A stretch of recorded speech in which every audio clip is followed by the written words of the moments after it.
할렐루야. 오늘도 하나님께서 예배 속에서 우리에게 귀한 은혜를 주시고 또 우리의 삶을 복되게 이끄시는 그런 시간이 될 줄로 믿습니다. 우리들이 그리스도인으로서 신앙생활을 하면서 왜 하나님께서 우리에게 성경이라고 하는 하나님의 말씀을 주셨는지 좀 깊이 생각을 해봐야 합니다. 하나님께서는 이 성경이라고 하는 말씀을 우리 가운데 주셔서 하나님을 아는 지혜로 충만케 하시고 하나님의 뜻을 따라 섬기고 또 하나님의 뜻을 이루어가는 우리 모두가 되도록 하기 위해서인 줄로 믿습니다. 그렇다면 우리 모두는 하나님의 말씀을 깊이 알아야 하고 하나님의 말씀을 알아야 그 말씀을 들을 때 마음속에 감격이 있어요. 감동이 있어요. 은혜가 있어요. 말씀을 모르면 아무리 귀한 말씀을 전해도 마음속에 감동이 있을 수 없는 겁니다. 오늘 이 말씀을 통해서도 저와 여러분들이 함께 은혜를 나누는 그런 귀한 시간이 되기를 소원합니다. 우리 말씀을 듣기 전에 옆에 분들하고 한 번 더 인사했으면 좋겠습니다. 우리 모두 하나님 앞에서 지혜자로 삽시다. 한번 인사했으면 좋겠어요. 옆에 사람들하고 한번 인사합시다. 시작. 우리 모두 하나님 앞에서 지혜자로의 삶을 삽시다. 네. 하나님께서 서두에서 잠깐 말씀을 드린 것처럼 성경에 기록된 말씀을 우리에게 읽거나 듣게 하심으로써 하나님으로부터 오는 지혜를 얻어서 하나님 앞에 하나님의 사람으로 온전해지는 지혜를 배우도록 하시는 것이죠. 오늘 말씀에 보면 하나님께서 자연에 속해 있는 짐승들과 곤충을 통해서도 우리 삶의 지혜, 하나님 앞에서 살아가는 사람들의 지혜를 배우게 하고 있습니다. 함께 살펴보면서 은혜를 나누기를 소원합니다. 자, 첫 번째, 심히 기이 여기고도 깨닫지 못하는 것이 있다 그랬는데요. 18절부터 20절까지입니다. 한번 읽습니다. 시작. 내가 심히 기이 여기고도 깨닫지 못하는 것이 있나니 공중에 날아다니는 독수리의 자치와 바닷속으로 기어다니는 뱀의 자치와 바다로 지나가는 배의 자치와 남자가 여자와 함께한 자치며 음녀의 자치도 그러하니라. 그가 먹고 입을 씻음같이 말하기를 내가 악을 행치 아니하였다 하느니라. 여기서 열거하고 있는 것들은 다 특징이 있습니다. 그 특징은 뭐죠? 모두 흔적을 남기지 않는다라는 것이죠. 먼저 공중에 날아다니는 독수리는요, 하늘을 날 때는 잘 보이지만 우리의 시야를 벗어나게 되면 어디로 갔는지 발자취나 냄새로 찾아낼 수 없을 정도로 그 행로가 굉장히 비밀스러운 것이죠. 또 반석 위를 걸어다니는, 기어다니는 뱀도 그 행로에 대한 흔적을 남기지 않기 때문에 굉장히 비밀스럽다라고 말씀을 하고 있어요. 또 우리가 잘 알고 있는 것처럼 바다를 항해하는 배도 배가 지나고 나면 그 배의 항로의 흔적을 찾을 수 없고 또 정상적이지 못한 이러한 남자가 여자가 함께한 자취도 비밀리에 진행되기 때문에 그 자취를 찾기가 어렵다라는 것이죠. 근데 여기 나오는 음녀의 일장도 마찬가지죠. 아주 주도 면밀하고 교묘하게 그 자신의 삶이 위장되었기 때문에 그것을 밝혀낸다라고 하는 것은 공중에 날아다니는 독수리의 자취를 찾는 것만큼이나 어렵다라고 말씀을 하고 있습니다. 모든 것들을 비밀스럽게 움직이고 있다라는 것이죠. 자, 그런데 20절 말씀해 보니까 그녀는 아담의 범죄를 본받아 금단의 열매를 먹고도 표가 나지 않도록 하기 위해서 입을 씻고 그리고 태연하게 뻔뻔스러운 낯으로 내가 악을 행치 아니하였다라고 했다는 것이죠.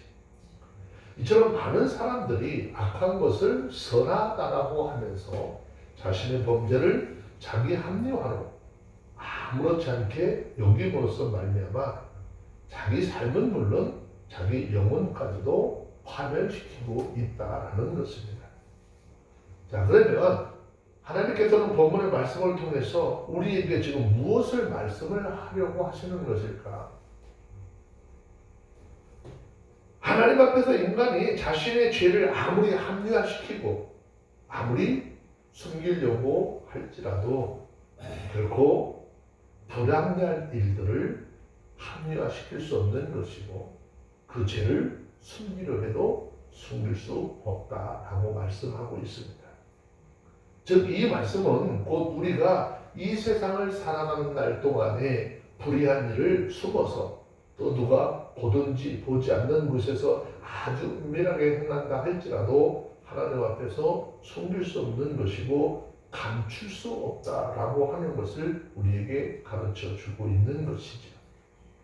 오늘 우리 가운데 하나님의 말씀으로 우리 가운데 찾아오시는데 성경은 히브리서 4장 12절에서 말씀하시기를 그 하나님의 말씀은 살았고 운동력이 있어서 좌우에 날선 어떤 검보다 예리하여 우리의 혼과 영과 및 관절과 골수를 찔러 쪼개기까지 하며 그 뒤에 말이 무서운 거에 우리의 마음과 생각과 뜻을 감찰하신다라고 했습니다.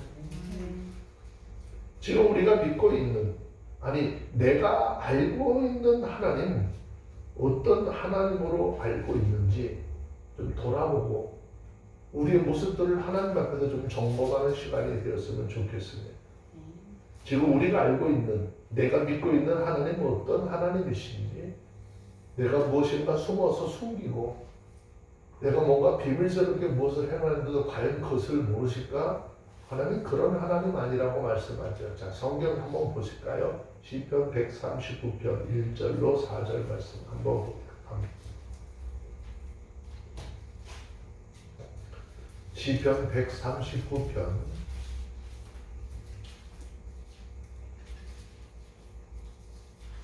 찾으셨으면 139편 1절부터 4절까지만 한번 읽어보도록 합니다. 시작.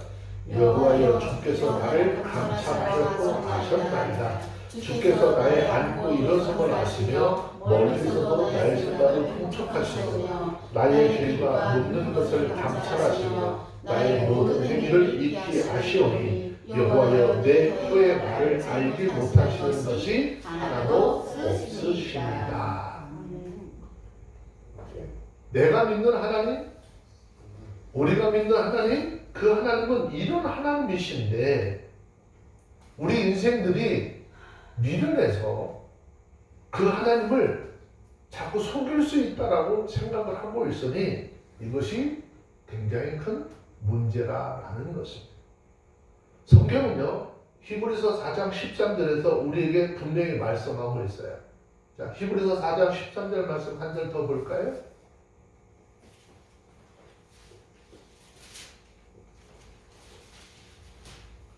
히브리서 4장 13절 한번 읽어볼게요. 시작.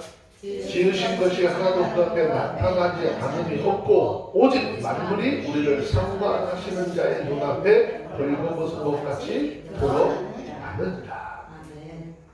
아무리 하나님 앞에 나를 감추려고 내가 행한 어떤 것들을 감추려고 해도 하나님이 우리가 행한 모든 일을 하나도 남김없이 하나님 앞에 어떻게 발가벗은 것 같이 다 드러나게 될 것이다 라고 하는 사실을 깨닫고 우리 자꾸 하나님 앞에서 무엇인가 숨기려 하고 있고 합리화시킬 수 있다라고 하는 생각은 아예 버려야 되는 거예요. 제가 어제도 뭐 그런 얘기들을 좀 전화상으로 나눈 사람들이 있는데 우리는 그렇잖아요. 우리가 그리스도인이라고 한다면 우리는 성경에 기록한 하나님의 말씀 그대로 되어질 것을 믿는 사람들이잖아요. 그럼 어떻게 그렇게 사람들을 쫓아서 사람의 행위에 그렇게 휘둘리고 내가 원래 있어야 될 자리를 그렇게 이탈해서 하나님의 사람들인지 사람의 사람들인지를 알지 못하는 이런 지경 속으로 빠져나가고 있습니다. 하나님은 우리가 믿음 안에서 행하는 모든 것들 다 기억하시고 다 보고 계시고 천사를 통해서 지금 하나하나 다 기록하고 있어요. 더 중요한 건 여러분 우리가 입으로 어떤 말 한마디 한마디 하는 것조차도 하나님은 다 알고 있다는 거예요. 무슨 마음에서 그렇게 이야기하는지 다 알고 계시다는 거예요. 우리가 지금 누구하고 대화를 나누고 누구하고 교제하는 것 그냥 사람과 사람 사이에 계좌를 하는 것 교제를 하는 것이 아니라 전지전능하시고 모든 것을 다 기록하고 계시던 그 하나님 앞에서 교제하고 있다는 사실을 안다면 어떻게 그렇게 함부로 이야기할 수 있고 함부로 평가할 수 있는지 굉장히 조심스러운 것이지.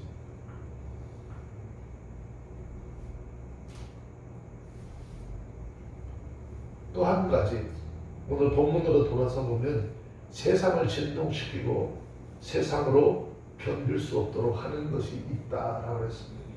21절부터 23절까지 함께 읽습니다. 시작.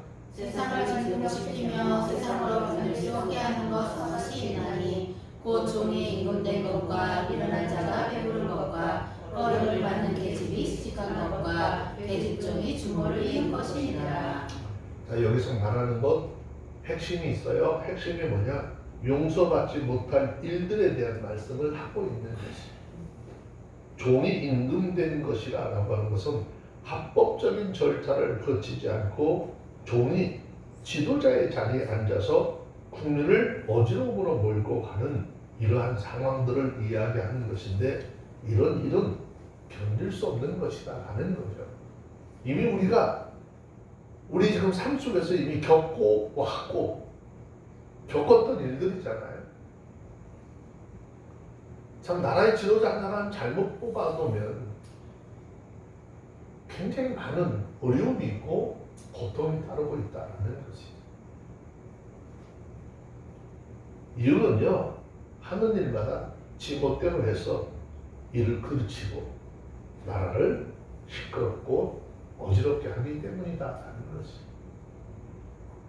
두 번째, 미련한 자가 배부른 것이라고 하는 이 말은 미련한 자가 갑자기 부자가 되었어요. 재물이 풍부해졌어요. 갑자기 재물이 많아지고 재물이 풍부해지니까 이 사람이 옛날의 행위는 다 없어지고 거들먹거리고 아주 사람들 앞에 자기를 꼿꼿이 세우는 그런 행위를 가리키는 말인데 이 말은 과거의 제 분수를 모르고 교만하고 방자하게 행하여서 사회적으로 항상 소란스럽게 하기 때문이다. 우리 사회에도 갑자기 부자가 된 사람들에게 쓰는 용어가 있죠. 졸부라고 하는 단어를 쓰잖아요. 이 사람들은 자기 힘으로 자기 노력을 해서 뭔가 부자가 되는 것이 아니라 어떤 환경을 통해서 갑자기 부자가 되고 나니까 사람들이 교만해지고 달라져서 많은 사람들에게 졸부라고 하는 단어는 좋은 평가로 들리는 소리는 아니죠. 옛날에 저가 어떤 삶이었었는지는 모르고 지금 현재 자기 삶으로 인해서 이렇게 교만한 삶을 살고 있다라고 하는 것을 표현하는 것이. 두 번째, 꺼리낌을 받은 계집이 시집갔다라고 하는 말이에요. 이 말의 의미가 뭘까요? 꺼리낌을 받은 여자가 시집을 갔다. 이 말은 뭔가면은 원래 성미가 괴팍하고 심술궂은 여인이라고 하는 이야기입니다. 이 여인이 남편을 얻으면 교만과 심술 때문에 몹시 미움을 받을 것이고 그래서 누구나 이 여인을 사랑할 남자는 아무도 없을 것이다 라고 생각했다는 것이죠. 그런데 어느 날 이 여인이 결혼을 하게 되었어요. 근데 이 여인과 결혼할 사람이 평범한 사람이 아니라 존귀한 자리에 있는 사람인데 이 사람한테 시집을 갔다는 것입니다. 그러면 결혼으로 성미가 보다 어떻게 부드러워져야 되겠죠. 근데 효과가 반대로 나타났어요. 이전보다도 더 거만해지고 표독함이 더 심해져서 그 주위의 사람들에게 더 큰 고통을 안겨주니까 용서받을 수 없다라는 것입니다. 이 말은 우리가 요즘에 많이 사용하는 말 중에 갑질 얘기 많이 나오죠? 이제 그런 거예요. 갑질한다라고 하는 것은요, 자기가 처해져 있는 신분이나 이런 걸 통해서 없는 사람들, 좀 이런 사람들을 굉장히 무시하고 멸시하는 이런 태도를 이야기하는 것이죠. 우리는 하나님의 사람들로서 내가 어떤 삶의 환경이 변해서 어떤 위치에 있든지 항상 하나님 앞에 겸손하고 낮은 자의 자리에 머물 수 있는 모두가 되어주시기를 주의 이름으로 축원합니다. 아멘. 또 세 번째, 계집종이 주모를 이은 거라는 얘기였어요. 계집종이 주모를 그냥 뭔가 어렵고 해서 이렇게 물려받은 것이 아니라 그 계집종이 주모를 내어 쫓았어요. 그리고 주모의 자리를 빼앗은 것을 이야기하는 거예요. 요즘으로 이야기하면 종업원이 주인을 내쫓고 그 자리에 앉았다라는 의미죠. 이거는 비유적으로 여러분들 드라마 좋아하시는 분들은 드라마를 보시면서 많이 드라마 속에서 볼 수 있었던 그런 장면들이죠. 계집종이 여주인을 내어쫓고 그 자리에 앉았다라고 하는 것이 어떻게 가능할까? 그 방법이 무엇일까? 이런 세상이 놀랄 일이 아니겠느냐라는 것이죠. 자, 그러면 이 말씀을 통해서 하나님 우리에게 말씀하시고자 하는 것이 있어요. 이런 말씀들은 무서운 얘기예요. 무자격자가 불의한 짓을 해서 높은 자리에 앉는 것을 의미하는 거예요. 자격이 없는 사람들이 높은 자리에 앉아서 사람들을 괴롭게 하고 고통스럽게 하는 것을 의미합니다. 이들은 한마디로 하나님께서 세운 질서를 어지럽히고 사회를 문란하게 만드는 무서운 범죄를 저지르는 사람으로서 하나님의 공의를 거슬리는 행위들이라는 것이죠.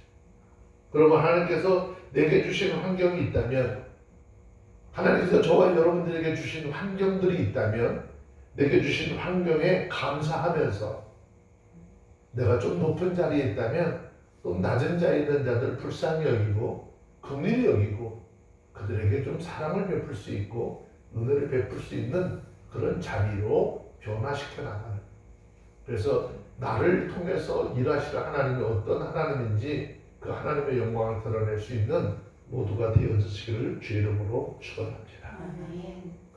이렇게 세상에 불합리하고 미련을 떠는 사람들도 있지만 이 땅에서는 아주 조그마하고 작지만 지혜로운 것이 네 가지가 있다라고 이야기하고 있어요. 자, 24절부터 28절까지 함께 보도록 합니다. 24절부터 함께 읽습니다. 시작. 땅에 작고도 가장 지혜로운 것이 넷이 있나니 곧 힘이 없는 종류되 먹을 것을 염려에 예비하는 개미와 약한 종류되 집을 바위 사이에 짓는 사람과 임금은 없으되 다 때를 지어나가는 메뚜기와 손에 잡힐만 하여도 왕궁에 있는 동화뱀이다. 그랬어요. 여기에 나오는 이 곤충들과 짐승들은 사람의 눈으로 보았을 때 정말 아주 보잘것없고 작지만 하나님께서 그들에게 주신 능력과 지혜로 잘 살아가고 있는 모습을 보여주고 있습니다. 먼저 개미의 특징은 뭐죠? 부지런함이잖아요. 배짱이는요? 배짱이는 그냥 배째라는 거죠. 일을 왜 해? 이 좋은 날.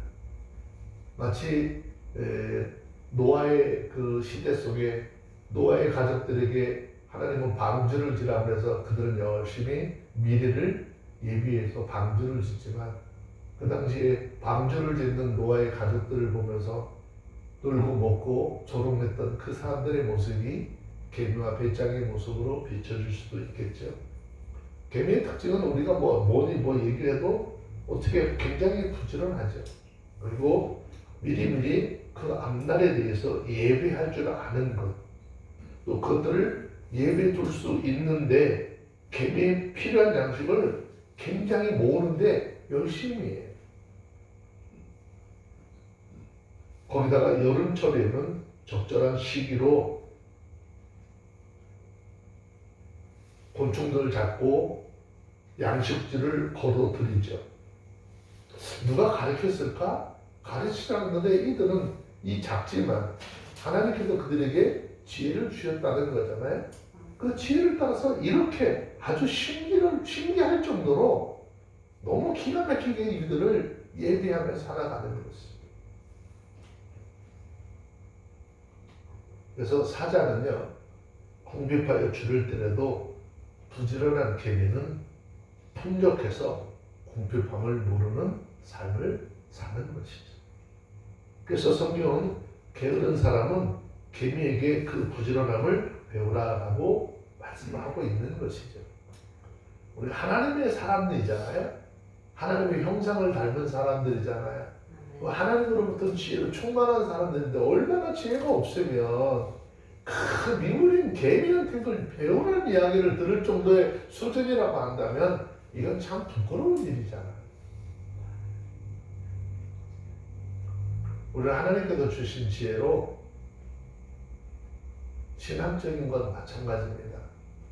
신앙적으로도 지금 현재 좋습니다 할 게 아니라 이 좋습니다라고 하는 이 시점에 이제 주님께서 다시 오실 심판의 날이 하루하루 우리 가운데 다가오고 있다는 사실을 기억하시고 신앙적으로 믿음적으로 주님이 오신 그날 나의 신랑 되신 예수를 맞이할 수 있는 준비를 하는 그런 하나님의 사람들이 되어주시길 바랍니다. 또 사반이라고 하는 것을 등장을 시켰어요. 여기 사반이라고 하는 것은요, 정확한 학명은 없어요. 사반이라고 하는 짐승에 대해서는 정확한 학명은 없는데 어떤 사람들은 뭐 토끼라고 하기도 하고 혹은 아라비아의 들쥐라고도 이야기를 하기도 합니다. 이 사반의 특징은 굉장히 약해. 겁이 너무너무 많습니다. 그래서 그 약하고 겁이 많다 보니까 스스로를 잘 보호할 수 있도록 바위 사이에다가 바위 사이에 작은 큰 홈이 있는 곳에다 집을 짓고 살고 또 천연의 견고한 바위를 자기 도피처로 삼고 살아가는 그런 동물이죠. 우리가 살고 있는 이 세상 어떻습니까? 우리가 세상에서 마음껏 뭔가를 하면서 살 수 있습니까? 사방도처에 우리 신앙을 무너뜨리려고 하는, 그렇죠? 많은 것들이 도사리고 있잖아요. 우리는 어떻게 우리의 피할 바위, 나의 반석이신 그 하나님의 품 안에서 우리의 삶, 우리의 신앙들을 만들어 가야 하고 그분을 나의 보호자로 삼고 오직 그분의 보호한 가운데 삶을 살고자 하는 은혜가 있어야 돼요. 하나님의 품 안에 하나님의 그런 인도함 속에 늘 머물러 있을 때 우리의 영은 안정하게 되는 것이겠죠. 자, 또 한 동물을 이렇게 대비시켰는데 도마뱀이라고 나왔습니다. 이 도마뱀은 굉장히 작아요. 우리나라 여기서는 좀 잘 모르는데 열대지방 이런 데 가보면은 도마뱀이 밤에 뭐 벽이고 이거 식당 아니고 이거 많죠. 건물 벽 속에 굴을 뚫고 그 속에서 자유자재로 다니죠.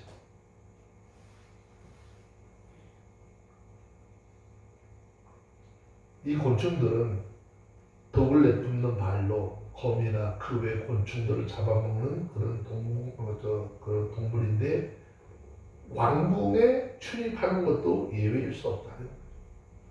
도마뱀이 왕궁에 있다라고 하는 것은요, 담대함을 나타내는 말이에요. 도마뱀이 어떻게 왕궁에 있을 수 있을까? 자, 그러면 말씀하셨던 것처럼 이 말씀을 통해서 무엇 말씀하려고 하시는가 우리 잠깐 좀 생각을 해봐야 되죠. 자, 하나님의 사람들은 범사에 뭐 하라는 거죠? 담대하고 성실하고 근면한 삶을 살라라고 하는 가르침입니다. 우리는 범사에 담대해야 되죠.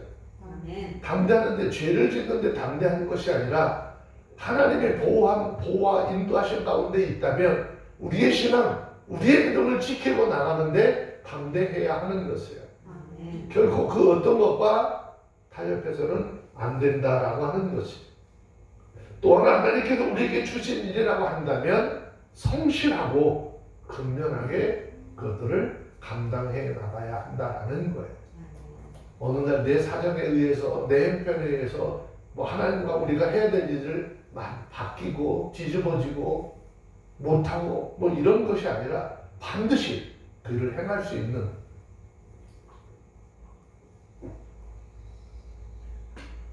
하나님 앞에서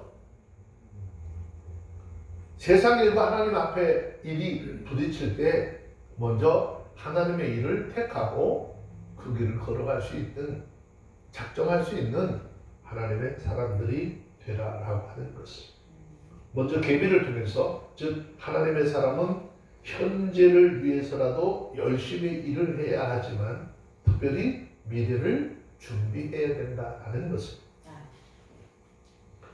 우리의 삶을 한번 돌아보시면 우리가 세상에서의 삶에 대해서는 굉장히 열심히 되죠. 만약에 세상에서의 삶만 열심히 낸다면 훗날 주님을 만나는 날 하나님 앞에 악하다라고 하는 책망을 듣게 될 것이죠. 그러면 우리의 몸은 비록 지금 이 세상 가운데 살고 있다라고 하지만 이 땅의 것만을 위해서 살아가면 안 되고 예수 그리스도의 희생을 통해서 우리에게 주신 신령한 나라, 영원한 나라에 들어갈 준비를 하면서 살아가야 하는 것이죠. 우리의 삶이 이 생에서의 삶뿐이라고 하면 굉장히 불쌍할 거예요. 왜? 영원한 하나님의 나라가 있다는 것을 알고 우리는 때로는 먹을 것 안 먹고 입을 것 안 입고 어떻게 내가 즐길 것 즐기지 않으면서 그렇게 주님을 위한 삶으로 살아왔잖아요. 내 신앙을 지키기 위해서 그런 삶을 살아왔잖아요. 근데 만약에 주님이 우리를 위해서 예비한 그 하나님의 나라가 없다라고 하면 아마 세상에서 가장 불행하고 불쌍한 사람이지 않을까요? 왜 없는 것을 있는 것처럼 믿고 그렇게 살았으니까 불쌍하겠죠. 그런데 주님께서 우리를 위해서 예비한 나라는 반드시 있는 것이고 우리가 영원히 하나님의 나라에 들어갈 수 있다는 사실 또한 믿으셔야 하는 것이죠. 자, 그래서 성경은 갈라디아서 6장 7절 8절에서 이렇게 말씀하고 있는데 함께 좀 볼게요.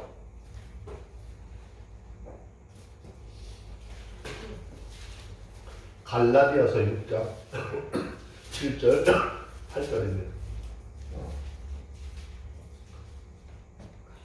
예, 갈라디아서 6장 7절 8절 찾았으면 한번 읽어볼까요? 시작. 스스로 속이지 말라. 하나님은 만물의 영임을 받지 아니하시나니 사람이 무엇으로 심든지 그대로 거두리라. 자기의 육체를 위하여 심는 자는 육체로부터 썩어질 것을 거두고 성령을 위하여 심는 자는 성령으로부터 영생을 거두리라 그랬어요.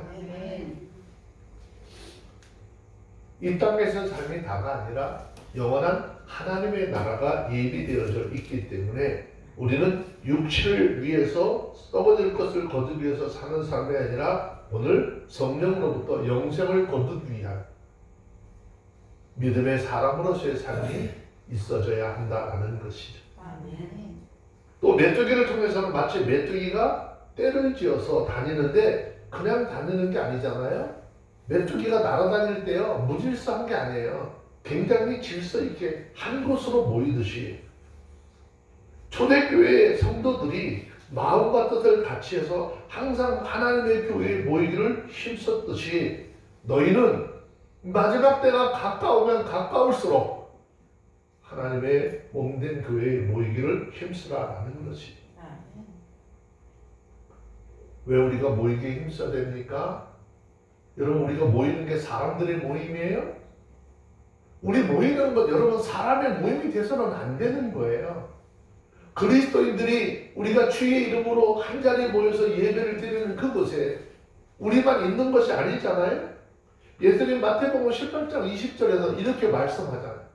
마태복음 18장 20절에서 뭐라고 했죠? 너희 두세 사람이 내 이름으로 모인 곳에는 나도 그들 중에 있는다.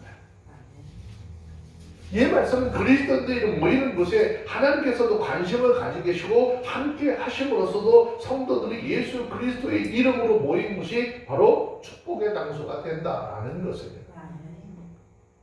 예수 그리스도의 이름으로 모인 이곳에는 우리 영혼의 생명의 말씀이 생명의 양식이 되는 하나님의 말씀이 전해져야 하는 거예요. 여기 세상적인 것들, 육적인 것들, 내 경험, 내가 생각하는 이상을 이야기해서는 안 된다라는 것이죠. 하나님의 마음을 전달할 수 있어야 하고 하나님의 뜻을 전파할 수 있어야 하는 것입니다. 그래야 하나님의 말씀을 들으면서 우리의 신앙, 우리의 믿음이 자라고 하나님의 말씀의 본질을 알아야 하나님의 말씀을 우리 가운데 때 이 은혜가 임하는 거예요. 말씀을 모르는데 들어도 모르는데 어떻게 그것에 은혜가 있고 감동이 있고 감격이 있고 감사가 있을 수 있겠느냐라는 거예요. 여러분, 하나님의 말씀은 내가 머릿속으로 가지고 있는 지식으로 되어지는 것이 아니에요. 하나님의 말씀 우리의 귀에 들려지고 우리의 머릿속에 기억이 나고 우리의 가슴 속에 이렇게 새겨지면 믿음의 역사를 통해서 믿어지고 깨달아지고 행하는 은혜가 있어야 하는 것입니다. 이 사실을 많은 사람들이 좀 깨달고 예배 부지런히 모여야 돼요. 함께 연합해서 기도하고 하나님의 말씀으로 우리 주변에 우리를 거꾸로 틀리려고 하는 이 흑암의 세력들을 물리칠 수 있는 것이죠. 또 믿음 안에서 서로 교제하는 중에 아픈 사람이 있으면 위로받을 수 있는 것이고요. 주님으로부터는 기쁨을 함께 나누면서 신앙의 성장을 가져오고 하나님으로부터 새 힘을 얻게 되는 것이죠. 자, 전도서 4장 9절부터 12절까지 한번 좀 보실래요? 우리가 주의 이름으로 모이고 함께하는 것이 왜 중요한지 전도서 4장 9절부터 12절까지 함께 보도록 합니다. 자, 자녀성 한번 읽습니다. 시작. 두 사람이 한 사람보다 나온 저희 수고함으로 좋은 상을 얻을 것입니다. 혹시 저희가 넘어지면 하나는 그 동물을 일으키려니와 홀로 있어 넘어지고 붙들어 일으킬 자가 없는 자에게는 화가 있으리라. 두 사람이 함께 누우면 따뜻하거니와 한 사람이 어찌 따뜻하랴. 한 사람이면 패하거니와 두 사람이면 능히 강하나니 삼겹살은 쉽게 끊어지지 아니하느니라. 우리 신앙의 동역자들, 신앙의 협력자들, 믿음 안에서 서로 마음을 합쳐야 되고 하나님의 나라를 세워가는 이들이 얼마나 귀한지. 그렇다면 지금 내 주변에서 나와 함께하는 이 신앙의 동료들이 얼마나 귀한 사람들을 깨달아야 돼요. 근데 내 옆에 있는 사람들이 내 신앙을 자꾸 세상으로 끌고 가는지, 내 신앙을 자꾸 예수 그리스도의 그런 말씀 안으로 끌고 들어오는지 보셔야 하고, 그것이 주님 원하는 길이 아니라고 한다면 우리는 단호하게 믿음의 길을 택해서 나를 생명으로 인도하시는 그 하나님을 찾는 은혜가 있어져야 하는 것이죠. 집을 바위 사이에 짓고 사는 사반을 통해서 지혜를 배우라 그랬어요.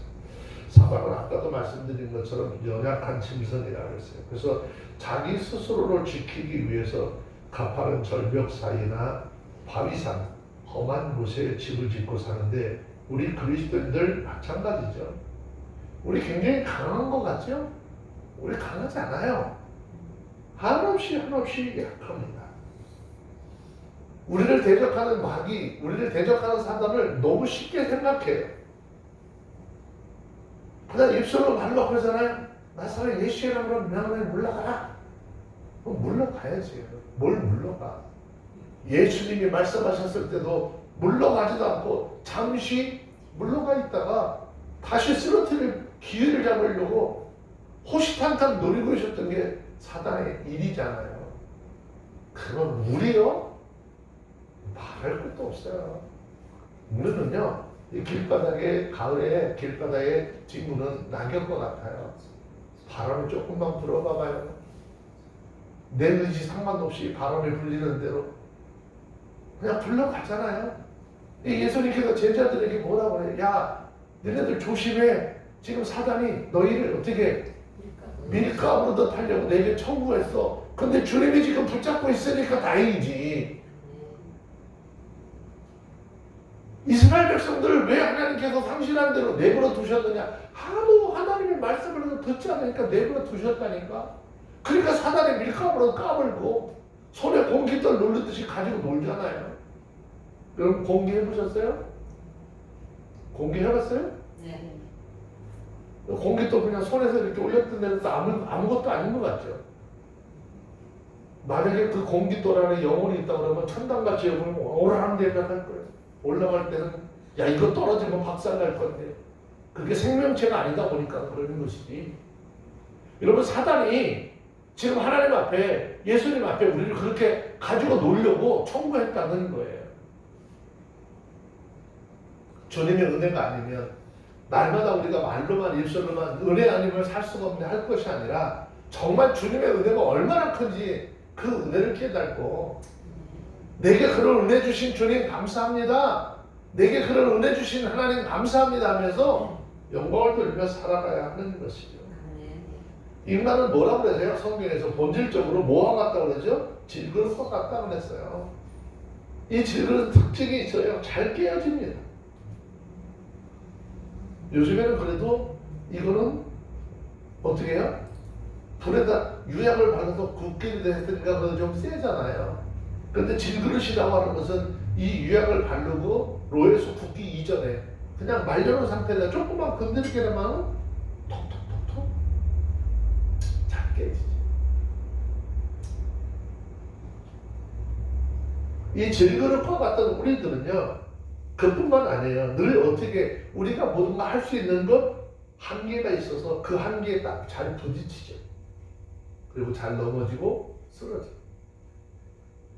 그러면 이처럼 연약한 우리가 어떻게 이 땅에 살아가면서 매일 매 순간마다 매 번초마다 우리를 쓰러뜨리려고 하는 사단의 세력들이 있는데 그 사단의 세력으로부터 해바름 없이 안전하게 살아갈 수 있을까? 우리가 그 안에서 정말 안전하게 살아가려고 한다면 우리의 반석 되시는 예수 그리스도 안에서 믿음으로 살아가라고 하는 가르침입니다. 자, 한 번 더 봅시다. 요한일서 5장 4절.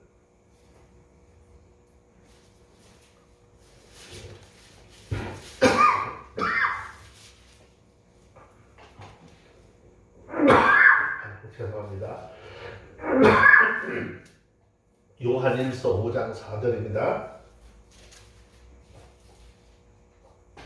자, 읽겠습니다. 시작. 그래서 하나님께서는 자마다 세상을 이기리라. 세상을 이긴 이유는 것이니 우리의 믿음이라. 네, 비록 우리는 좀 약하긴 하지만 그래도 영원한 반석이신 예수 그리스도 안에 거할 때 그 누구라도 어떻게 안전하게 살아갈 수 있는 것이고 우리의 삶의 보호를 받을 수 있는 것이죠. 그래서 이 마지막 때를 살아가는 우리 모두에게 하나님께서 주신 이 말씀대로 신앙 안에 믿음 안에 우리의 삶을 우리의 신앙의 집들을 잘 세워서 든든하게 신앙생활을 해나갈 수 있는 저와 여러분 되시길 바랍니다. 예수님께서도 비유로 말씀하셨잖아요. 하나님의 말씀을 위에 집을 짓는 자는 쓰러지지 않는다는 겁니다. 모래 위에 집은 집은 조금만 충격이 와도 다 무너진다. 그랬습니다. 자, 네 번째, 잘 걸으며 위풍 있게 다니는 것도 선엇이 있다. 그랬어요. 사라고 하는 것은 어떻습니까? 어떤 짐승 앞에서도 쉽게 물러가지 않습니다. 그래서 사자를 밀림의 왕이라고 하죠. 사냥개도 마찬가지입니다. 포수가 뒤따르는 사냥개는 얼마나 의기양양한지. 특별히 훈련된 사냥개는 일단 목표물을 발견했다라고 하면 놓치는 법이 없다라고 그러죠. 그 대상이 꿩이 됐든 토끼든 심지어 힘이 있는 멧돼지라 할지라도 넉넉히 이겨나가는 것을 봅니다. 또 수염소에 대해서 이야기하고 있죠. 수염소 걸음걸이가 보기 좋을 때는요, 앞장서서 걸으며 무리의 대장으로 염소떼를 인도할 때를 이야기하는 것입니다. 마찬가지로 그리스도인의 걸음걸이가 아름다운 때는요, 어떤 때냐라는 것입니다. 선한 일을 하는데 앞장서고 의로운 길로 남들을 인도하는 때다라는 것입니다. 우리 이 구약 성경을 통해서 신약에서 말씀하시고자 하는 하나님의 의도까지도 볼 수 있어야 돼요. 또 임금에 대해서 이야기하고 있죠. 임금은 마치 사자처럼 유형과 권위를 가지고 또 사냥개처럼 민첩하고 신속하게 행하여서 순염소처럼 선두에서 무리를 인도하는 것을 이야기합니다. 그러면 자, 이 말씀을 통해서 말씀하시고자 하는 것, 이런 기상은 이 험악한 세상을 살아가는 왕같은 제사장인 하나님의 사람들이 하나님과 세상 앞에서 좀 떳떳하게 살아가기 위해서 필요하다라는 거예요. 너희 삶의 자세가 이러한 자세로 좀 삶을 살아가라는 거예요. 세상과 하나님 앞에 좀 부끄러움이 없고 떳떳하고 세상을 향해서 어깨를 펴고 좀 나갈 수 있는 그런 삶을 살라는 거죠. 특별히 32절에 보니까 내가 미련하여 스스로 높은 채 하였거나 혹 악한 일을 도모하였거든 내 손으로 뭘 막으래요? 입을 막으라고 그랬어요? 요즘에 뉴스에서 많이 나왔던 장면이네. 이 말씀은요, 우리가 잘못한 일에 대해서 정당하게 책망을 받을 때 언제나 어떻게 수치를 감수하고라도 자신의 결백을 고집하지 말라는 거예요. 뭐 자꾸 이유를 대가지고 말을 자꾸 만들죠. 특히 마음으로 악을 생각했다 할지라도 그 생각에 대한 책망이 있을 때도 우리 손으로 입을 막아야 한다 그랬어요. 이 말은 뭘까요? 변명하지 말라는 거예요.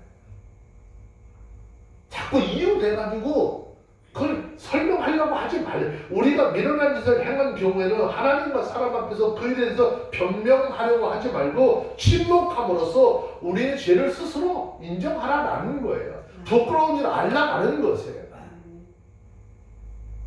또 한 가지 의미는 더 있는데, 나쁜 생각을 품는 것은 악하지만 생각을 품는 것도 악하지만 그것을 입으로 말하는 것이 더 악하다는 거예요.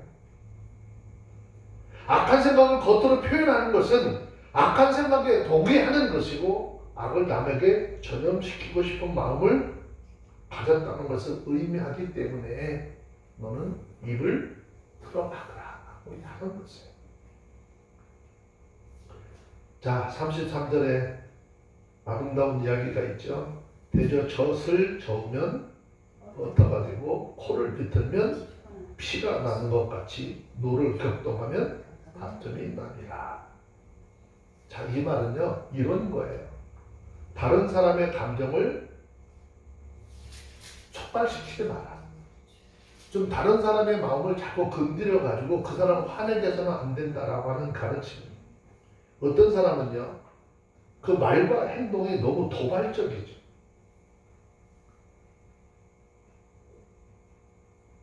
저희 뭐 주거에 매주 지금 싣고 있는 것들이 그런 거잖아요.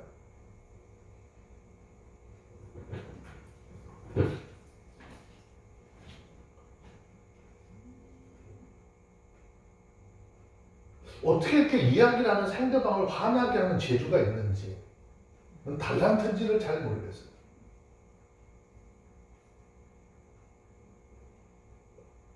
상대방한테 얘기하는 게 너무 도발적이에요.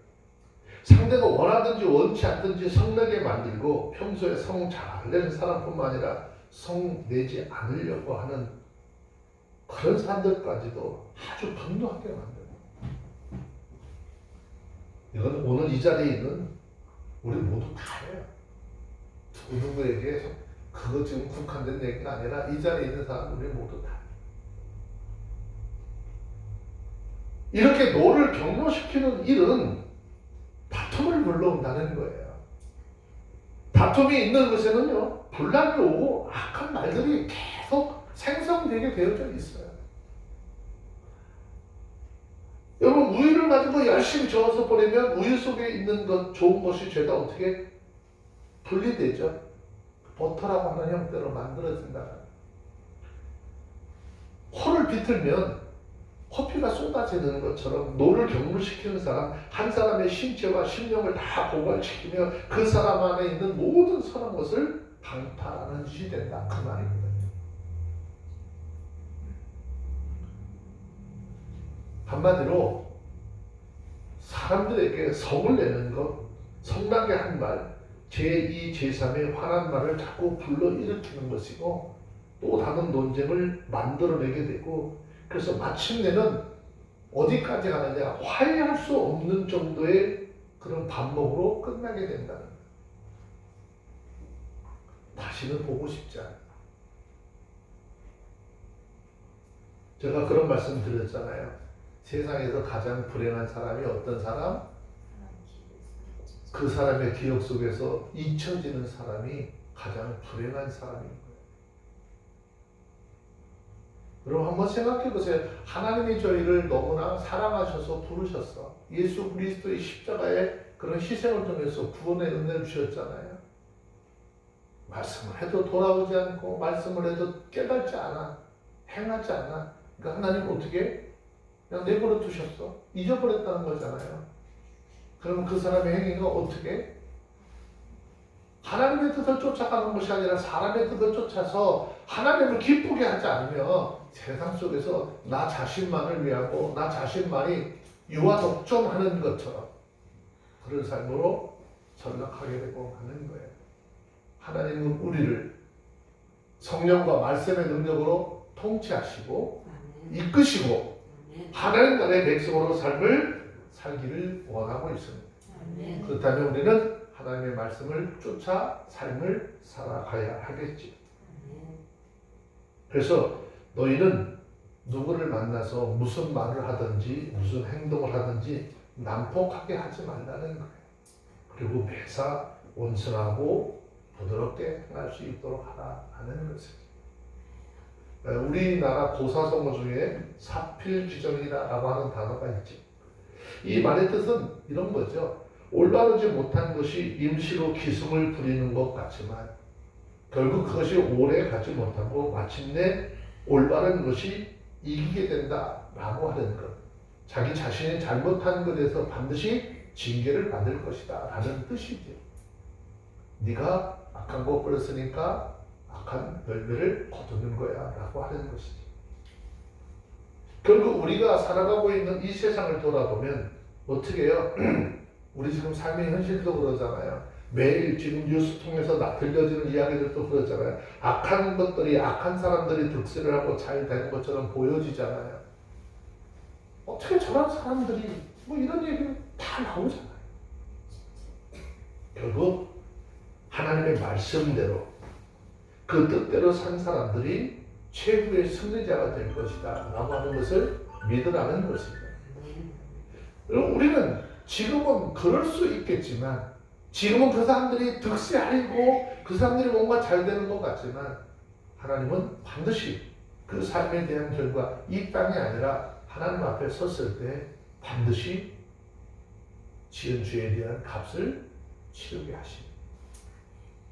그런 공의의 하나님의 것을 믿으셔야 돼요. 저와 여러분들이 오늘 이 말씀의 가르침을 받고 믿음을 좀 잃지 않고 세상이 워낙 악하고 워낙 시끄러운 것 시끄럽죠. 이렇게까지 하면서 내가 믿음을 지켜야 되고 이렇게까지 하면서 내가 신앙을 지켜야 되나 하겠지만 어쨌든 세상은 그렇다 할지라도 믿음을 잃지 않고 예수 그리스도 안에서 주님이 우리에게 주신 사망으로 생명으로 옮겨주신 그 은혜를 기억하시고 믿음으로 살아가시고 최후의 승리자들이 다 되어서 지금 주님 우리를 위해서 예비하신 그 영원한 천국, 그 천국에서 함께 만나고 하나님을 찬양하며 나갈 수 있는 우리 모두가 되어주시기를 주의 이름으로 축원합니다. 기도하겠습니다. 거룩하신 하나님 감사합니다. 오늘도 하나님 우리를 특별히 사랑하시고 주님의 은혜의 장중이 품어주셨습니다. 주님의 은혜를 깨달게 하시고 믿음으로 승리하는 하나님의 자녀들이 되게 하여 주시옵소서. 오늘 말씀 속에서 참으로 귀한 것을 깨닫습니다. 하나님 믿음으로 승리하게 도와주시고 소망의 삶을 살아가는 우리 모두가 되게 하옵소서. 주님이 기뻐하지 않는 것 하지 않게 하시고 의로운 하나님의 자녀로서의 삶을 살아가는 일들을 정하고 나갈 수 있도록 도와주시고 우리의 삶을 통해서 하나님 큰 영광 드리는 삶이 되게 하옵소서. 우리 주 예수님의 이름으로 기도합니다. 아멘.